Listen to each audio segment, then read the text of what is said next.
Assalamualaikum, saya Arzel Markowi, NIM 1052003003 dari Universitas UNSS Jambi, Fakultas Syariah, Prodi Ilmu Pemerintahan.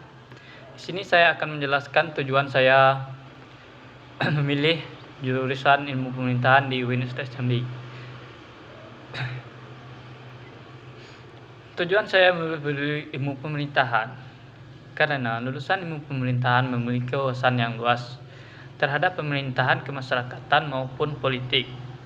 Motivasi saya dengan wawasan yang luas, kita akan lebih mudah berbaur dalam kegiatan sosial, masyarakat maupun pemerintahan yang ada di Indonesia.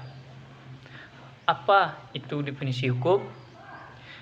Definisi hukum merupakan suatu tata cara atau peraturan yang dibuat oleh manusia digunakan untuk memberi batasan terhadap tingkah laku agar tidak menyimpang dari yang benar. Apa kegunaan mempelajari ilmu hukum di ilmu pemerintahan? Kegunaan mempelajari ilmu hukum dalam ilmu pemerintahan, karena ilmu pemerintahan mencakup terhadap pemerintahan. Karena itu, diperlukan ilmu hukum untuk mengenal perundang-undangan yang berkaitan dengan ekonomi dan perdagangan agar kita tahu yang melanggar hukum undang-undang dan tidak melanggar hukum undang-undang. Contoh hukum tertulis. Contohnya dalam undang-undang lalu lintas. Peraturan hukum tertulis bersifat resmi dan mengikat dan ditempatkan pada tempat yang mudah dilihat oleh khalayak umum dan dikenakan sanksi yang tegas. Sedangkan contoh hukum tidak tertulis adalah peraturan yang disepakati atau diterapkan secara turun-temurun. Hukum tidak tertulis umumnya hanya berlaku pada kelompok tertentu saja atau masyarakat saja. Dan sanksi juga tidak setegas hukum tertulis. Contohnya hukum adat atau hukum turun-temurun di tempat kami.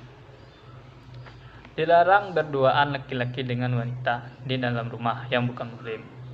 Hukum ini berasal dari kebiasaan turun-temurun tanpa pernah disusun menjadi